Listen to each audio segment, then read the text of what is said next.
Assalamualaikum. This is Khalid speaking. Today I'm going to talk about an AI tool. Do you know the name of the AI tool?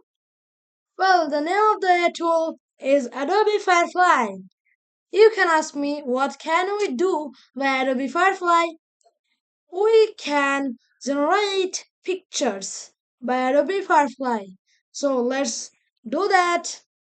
At first, open your Chrome browser, then search Adobe Firefly, ADOBE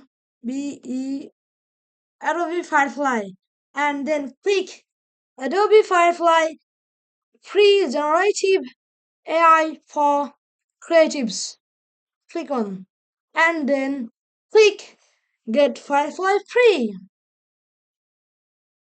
We are clicking Get Firefly Free because we will not spend money. You can see a beautiful interface like this. If you want to generate a picture, now search.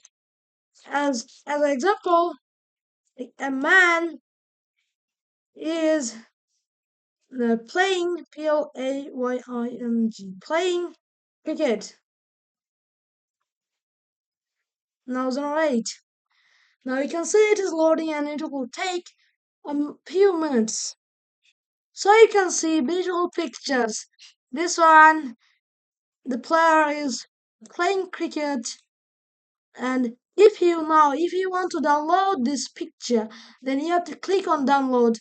And if you want to edit, then you have to click on edit. Okay? So eventually hope you enjoy my presentation. I'll be back soon. Till then, Allah Hafiz.